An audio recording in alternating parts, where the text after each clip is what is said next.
গতকাল গিয়ে ওই ওটসের বিস্কুট নিয়ে এসেছি স্মার্ট বাজারে এই বিস্কুটগুলো 49 করে।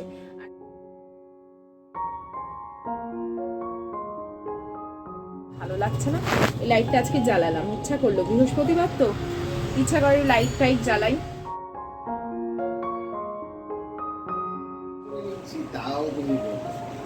বুঝতে পেরেছি, ওরে বাবা গুলো আছে কেটে কেটে দেওয়া, পাম্পকিন সিডস আছে, রোল্ড। গুড মর্নিং, আজকেও সকাল সকাল ব্লগ শুরু করছি। উঠলাম এই জাস্ট কিছুক্ষণ, ওই ঘরে ওরা এখনও ঘুমোচ্ছে। আমি ভাবলাম না, আমি তাড়াতাড়ি করে উঠে আয়ুষ্মানের টিফিন রেডি করি। যদি আমি রাতে সব রেডি মানে কি সব কিছু যা যা দেবো একটু তো গুছিয়ে রাখি, তারপরে কি রান্না হবে না হবে সেগুলো সবই মোটামুটি আমি গুছিয়েই রাখি। ওই জন্য ঘুম থেকে উঠে চোখ থেকে তো এমনি ঘুম সরে না আমার, একেই তো অনেক রাতেই শুই, এডিটিং কমপ্লিট করি তারপরে ঘুমোই, চোখ থেকে তো ঘুম সরছে না। উঠে যে এই নাইটিটা চেঞ্জ করব, এই যে নাইটি রেখে দিয়েছি ওইখানে মোড়ার উপরে, রাতেই রেখে দিই, সকালে কোনটা পরবো। তো এই এখন চলো আগে টিফিন রেডি করি, তারপরে আয়ুষ্মান বেরিয়ে যাক, ঘরে কাজকর্ম শুরু করবো। এই দেখো রাতে দই পেতেছিলাম, তো চাক বাঁধানো দই বসেছে, আয়ুষ্মান সকালে দই দিয়ে রুটি দিয়ে খেয়ে যাবে।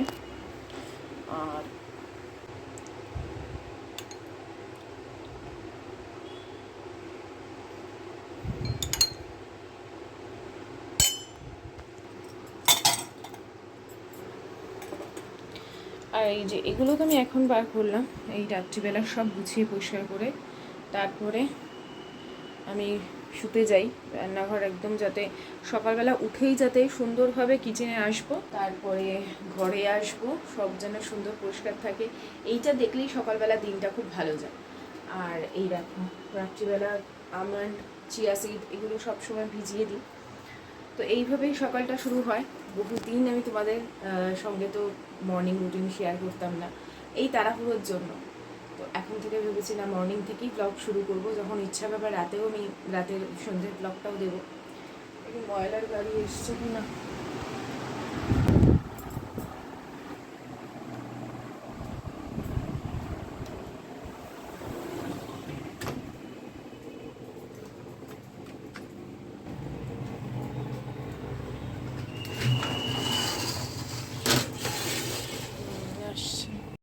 আসলে যে টাইমে ঘুম থেকে উঠলেও চলে, তার থেকে যদি তুমি কিছুটা আগে উঠো না, এই মিনিমাম ধরো 15-20 মিনিট বা আধ ঘন্টা আগে ওঠো, তোমার হাতে বেশ কিছুটা সময় এক্সট্রা থাকবে। ওই এক্সট্রা টাইমের জন্যই তোমার অন্যান্য যে কাজগুলো থাকবে তার একটা কনফিডেন্স আলাদা বেড়ে যাবে, তুমি একটা অন্য কিছু চিন্তাভাবনা করতে পারবে। তো এদিকে আমি ওই বাসনপত্রগুলো সব রাখলাম, রাত্রিবেলা ভেতর দিকে রেখে দিই টেবিলের ওপর। এই দিকের আর একটা বারান্দা আছে, আর দুটো বারান্দা আমি লাস্টে তোমাদের দেখাবো, কারণ অনেকেই গুলিয়ে ফেলে। তো এই দিকের বারান্দাটাই এখন তো দেখছোই, বর্ষাকালে যদি একটু জামা কাপড় এদিক ওদিক না ঝোলানো থাকে তাহলে ঠিক আছে, সেটা বাড়ি মনে হয় না, তখন সেটা শোরুম হয়ে যায়, তাই না? তো এখন এই জামা কাপড় রেগুলারের কাচাটাই হচ্ছে মেন ব্যাপার, কাচতে তো হবেই, কিন্তু শুকোলো কি শুকোলো না সেটা হচ্ছে প্রকৃতির ওপর নির্ভর করবে। তো এই বারান্দার ওপর এদিক ওদিক করে হ্যাঙ্গারে করে আমি দিয়ে রাখি জামা কাপড়গুলো যাতে শুকিয়ে যায়। আর বাসনপত্র যেগুলো রাত্রিবেলা ওই ধোয়া হয় সেগুলোকে আবার জায়গা মতন এখন সেট করে দিয়েছি, আর কিছু বাসন এখন ওখানে আছে। তো বললাম না তোমাদের, আয়ুষ্মানকে আমি আজকে রুটি আর দই তো পেতেছি, ওটা খেয়ে যাবে, তো একটা রুটি ওদিকে হতে বসিয়ে দিয়েছি। আর এইটাকে দেখো তোমাদের সাথে টিফিনটা শেয়ার করছি, মোগলাই পরোটা কীভাবে ঘরে ভালোভাবে করে দিতে পারবে টিফিনে। আমি তো ময়দা নয়, আটাটা পুরোটাই মেখে রাখি রাত্রিবেলা। রাতে কেন, যখনই আমি আটা মাখি বেশি করে মাখি যাতে একবেলা আরও হয়ে যায়, এমনভাবে আটাটা মাখি যেন রুটি পরোটা দুটোরই কাজ করে। সেই জন্য যখন আমি আটা মাখি কিছু টিপস অ্যান্ড ট্রিক্স ইউজ করি, সেগুলো আমি পরে একটা ব্লগে তোমাদের সাথে শেয়ার করে দেবো। তো ওদিকে রুটিটা করে একটু বড় দেখে রুটি করলাম, কারণ ও সকালবেলা বেশি খেতে চায় না, যাতে ওই একটা রুটির মধ্যে দুটোর কাজ হয়ে যায়। আর তোমাদের তো দেখালাম পেঁয়াজ, আমি একটু আগের দিনও দেখিয়েছি যে পেঁয়াজটা ভালো করে দুফালি করে ধুয়ে আমি টিফিন বক্সে করে রেখে দিই, কুচি কুচি করে রাখি না। এটাও সকালবেলা কাজটা করে নিতে আমার খুব সুবিধা হয়। এরপরে একটা ওই পেঁয়াজ কেটে নিয়েছি, তার মধ্যে একটা বিস্কিট, আমার কাছে ক্রিম ক্র্যাকার বিস্কিট আছে, ওটাই হাত দিয়ে গুঁড়ো করে দিলাম। তোমাদের কাছে যে টোস্ট থাকে খুবই ভালো হয়, আমার কাছে টোস্ট বিস্কিট নেই। ওই বিস্কুটের গুঁড়োতে তো মেনলি টোস্ট বিস্কুটই দেয় বা অন্যান্য অনেক বিস্কুটের গুঁড়ো দেয়, যেগুলোতে খুব একটা নুন মিষ্টি নেই বিশেষ করে। তো আমার কাছে ক্রিম ক্র্যাকার ছিল, ওটাই আমি দিয়ে দিলাম। আর তারপরে একটা ডিম দিয়েছি। ডিমটা দেওয়ার পর এখন এই বিস্কিট আর পেঁয়াজের সাথে খুব ভালো করে মিশিয়ে নিলাম। একটু নুন দিলাম, পরিমাণ মতন আর কি নুন দিলাম। তোমরা চাইলে মধ্যে রসুন কুচি, আদা কুচি সব দিতে পারো, কিন্তু প্রয়োজন হয় না। এরপরে আমি ডিমটা দিয়ে ভালো করে ছড়িয়ে দিলাম। বিস্কুটটা দেওয়া মানে হচ্ছে ওই ডিমটা যাতে খুব মানে এদিক ওদিক করে বেরিয়ে না যায়, ওটা যেন একটা জায়গায় সেট হয়ে থাকে। এবার চারদিকে আমি মুড়িয়ে দিলাম। এবার দেখো এটাকে কীভাবে আমি কড়াইয়ের ওপর দেবো, এটা একটু ডিফিকাল্ট, যেহেতু প্রথমত এটা আটা দিয়ে তৈরি, একটু নরম হয়ে যাবে।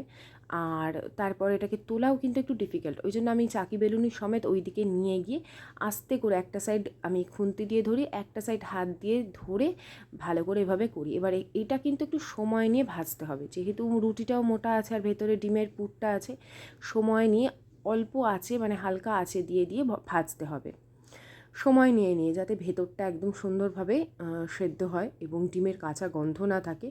পেঁয়াজটা পর্যন্ত যাতে ভেতরে ভালো করে সুসিদ্ধ হয়ে যায়, তবেই কিন্তু খেতে খুব ভালো হবে। আর ওই একটা মোগলাই খেলে একটা বাচ্চার পেট এমনিই ভরে থাকবে। এরপরে ওকে টিফিনটা এখন খাবারটা দিয়ে দিলাম আর কি, যেটা খেয়েও যাবে। ঘরে পাতা টক দই, 4টে আমন্ড বিস্কিট আর একটা রুটি, যেটাকে আমি ওই ছিঁড়ে ছিঁড়ে দিয়েছি, ওর খেতে সুবিধা হবে আর কি। আর মোগলাইটা বানিয়ে আমি বন্ধ করে কিছুক্ষণের জন্য রেখে দিয়েছিলাম, আবার এটাকে চালু করে 6 টুকরো করে দিলাম। ছোট ছোট করে টুকরো করে দিলে ওদের একটা কাঁটা চামচ দিয়ে দিলে ওরা কিন্তু ইজিলি খেয়ে নিতে পারবে, আর কোনো রকম হাতও লাগাতে হবে না। অনেক সময় বাচ্চারা চায় না হাত দেবো না, আমার ছেলে যেমন আগে ভীষণ ছিল, হাত দিয়ে মানে রুটি তরকারি লুচি তরকারি দেখবে ও এখনও নিয়ে যায় না, ওই যে হাত দিয়ে ভরিয়ে খেতে হবে, বলে সাবান দিয়ে না ধুলে আমার গা ঘিনঘিন করে সারাদিন।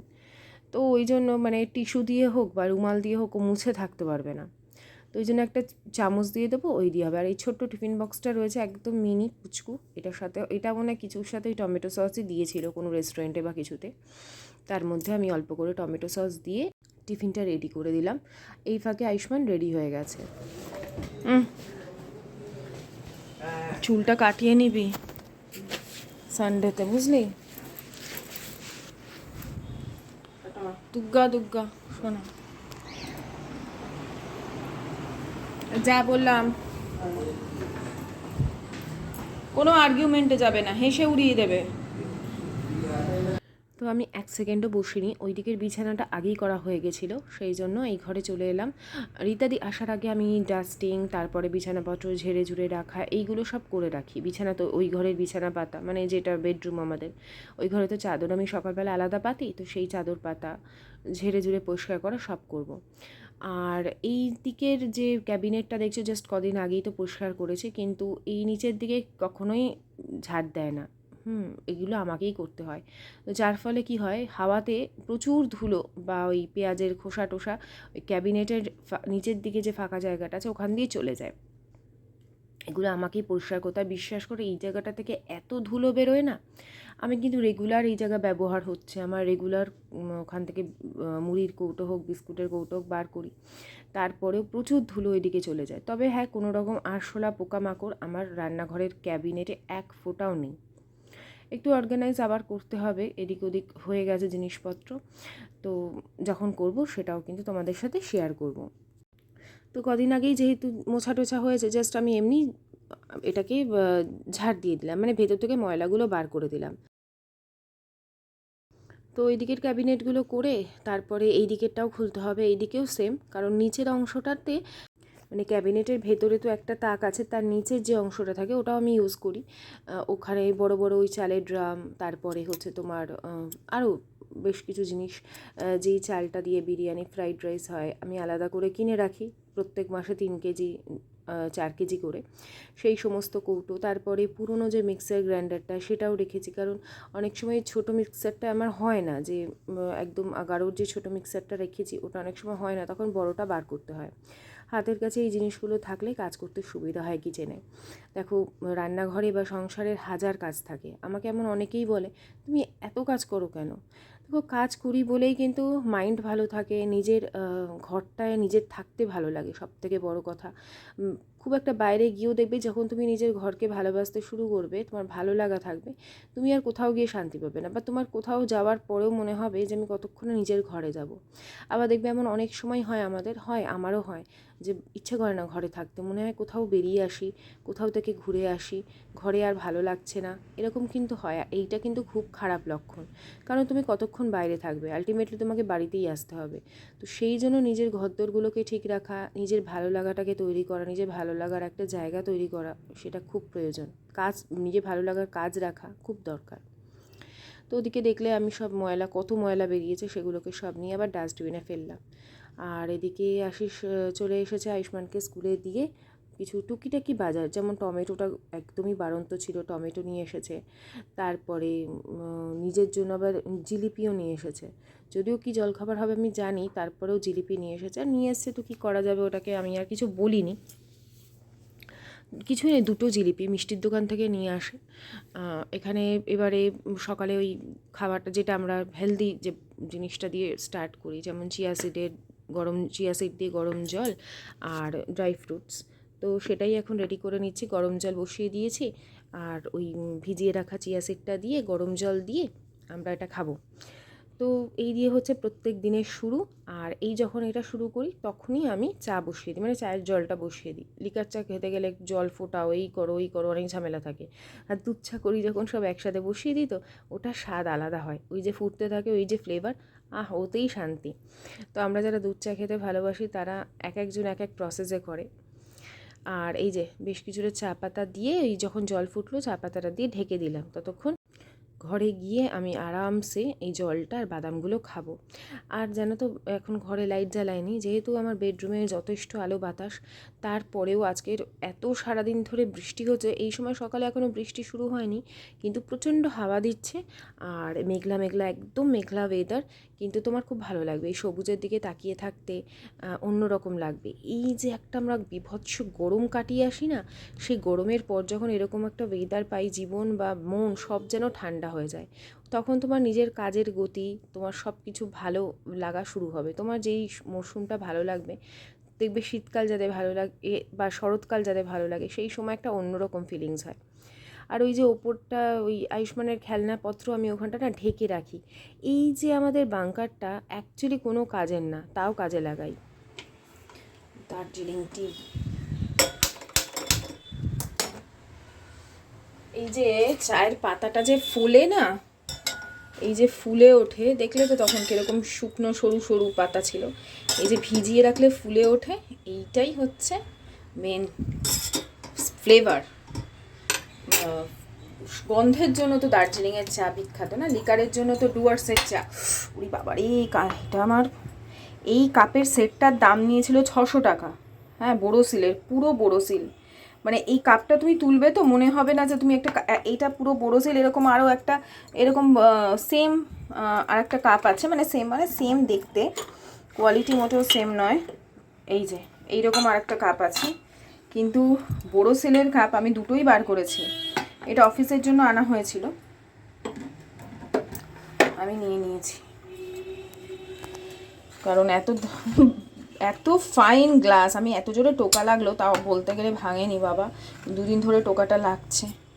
দুটো বার করেছি আর 4টে এখনো আছে ভেতরে।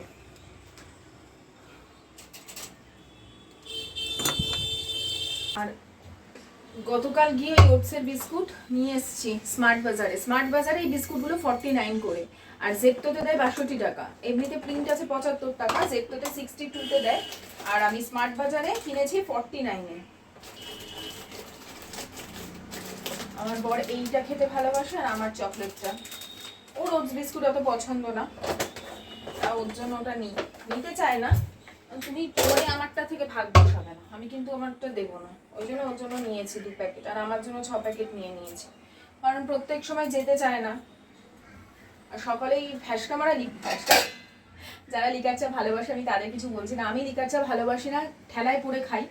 যেহেতু সকালবেলা চা খেলে আমার সারাদিন শরীর হেভি লাগবে, অম্বল হবে, মানে সেই বুকের ওপর কীরকম কষ্ট হয় আমার। কি বলতো, অম্বল মানে মুখ টকে যায়, ওরকম না, আমার কি হয় আমি বলতে পারবো না, মানে কীরকম শরীরটা হেভি হেভি লাগে, কিচ্ছু খেতে ভালো লাগে না, খিদে পায় না, খিদেটা পুরো নষ্ট হয়ে যায় এরকম।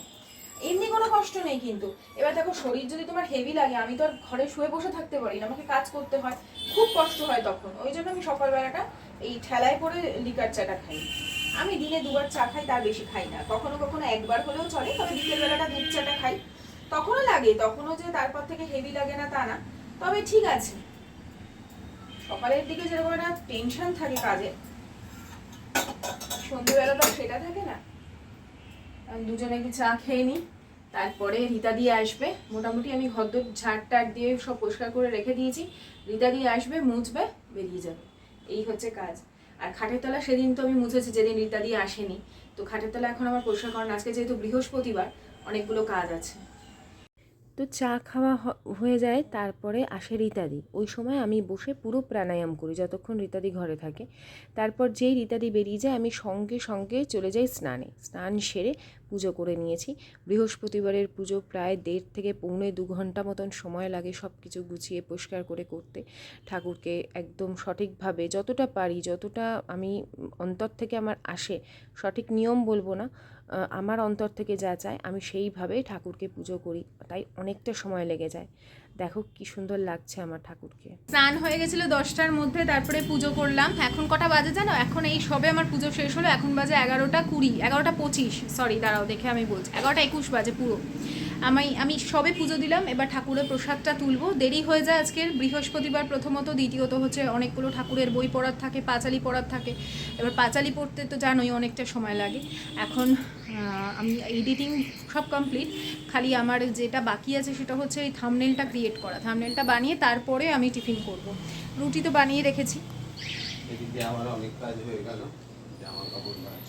জীবনে প্রথমবার করলে মানুষের যা হয়, নিজের তাকটা গুছিয়েছে।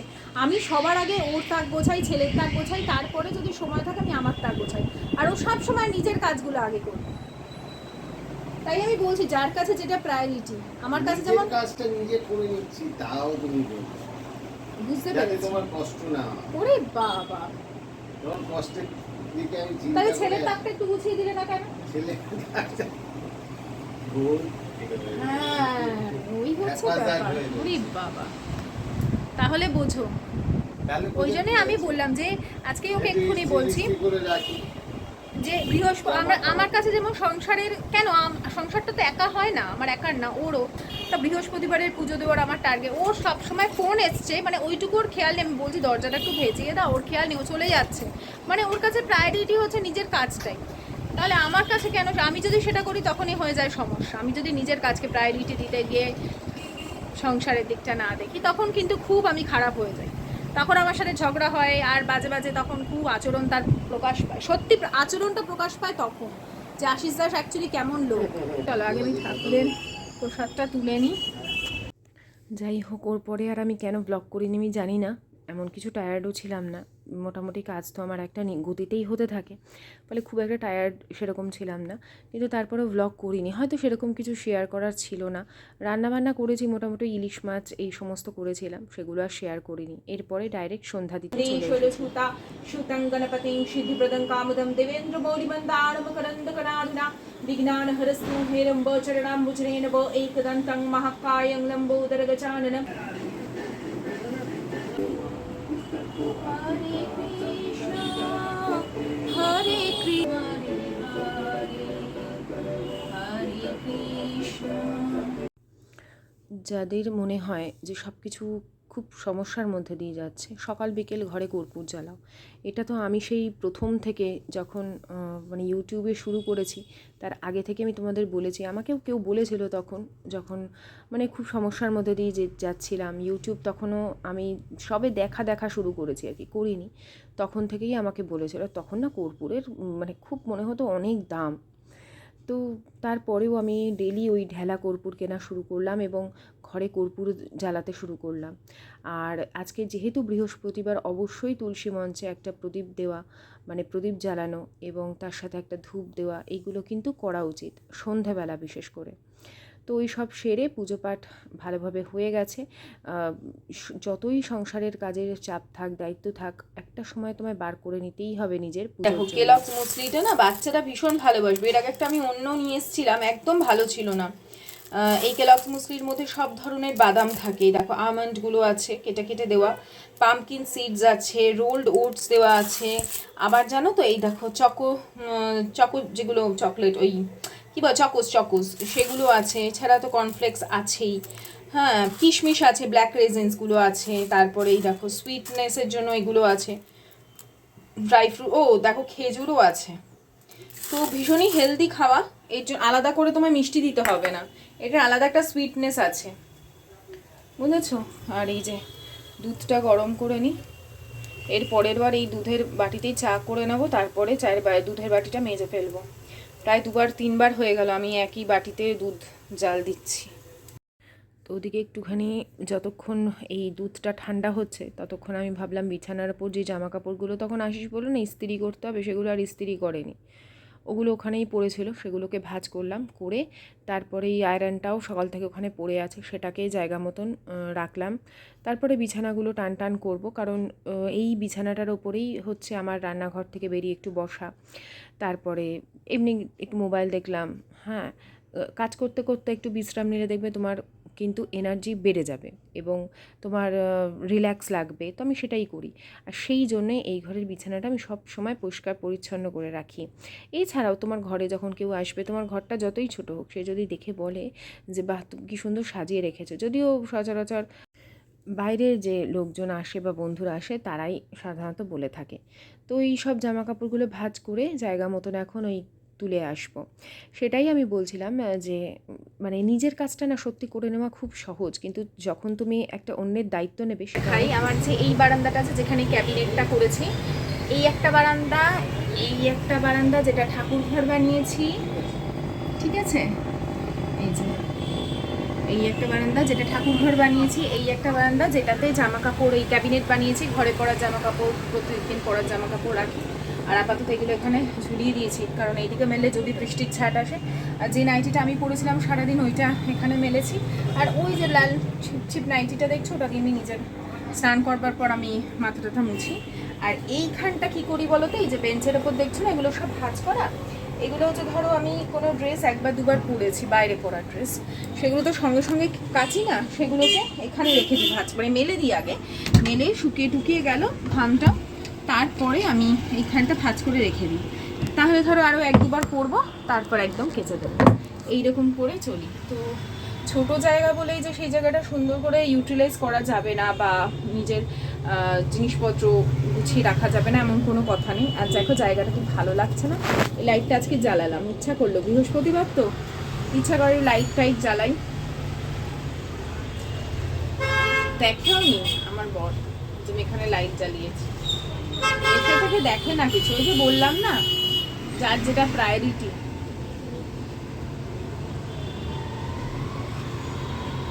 দেখো আমার মাছগুলোকে একটু দেখাই তোমাদের, এরা তো আমার বাচ্চা কাচ্চা, আমার ঘরেরই সদস্য, তোমাদের অনেক দিন দেখাই না।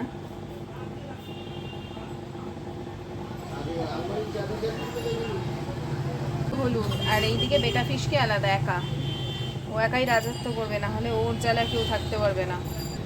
এমনকি 2টো বেটা ফিশও একসাথে থাকতে পারে না, আমি বলেছিলাম 2টো বেটা ফিশ নেব, না হবে না, 2টো বেটা ফিশও একসাথে থাকা যায় না, ওরা লড়াই করে, ওদেরকে ওই জন্য ফাইটার ফিশ বলা হয়। এটা হচ্ছে আমার অস্ত্র, এটা অ্যাকচুয়ালি কি জানো, এটা অ্যাকচুয়ালি হচ্ছে আমার লাইটের ওই জন্য বলে কি রিং লাইটের। আয়ুষ্মানের বৃহস্পতিবার সন্ধ্যে 7:30টায় পড়া থাকে, তো ও পড়তে যাবে, ওকে তো দেখলেই আমি খাবার টাবার দিয়ে দিয়েছি, আস্তে আস্তে সেই রাত্রি 10টা, তারপরে ডিনার করবে, কারণ 10টার পরে এসেও স্কুলের বেশ কিছু কাজও থাকে। সময়ের সামনে চা খাই, আমরা চা খেলে ওকে চা দিতে হবে, ওকে মুসলি দিয়ে দিলাম, এবার ওর বাবার আমি চা খাবো।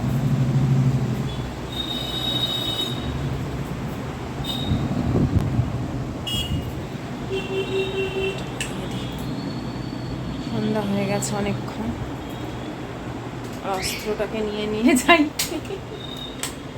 চলো।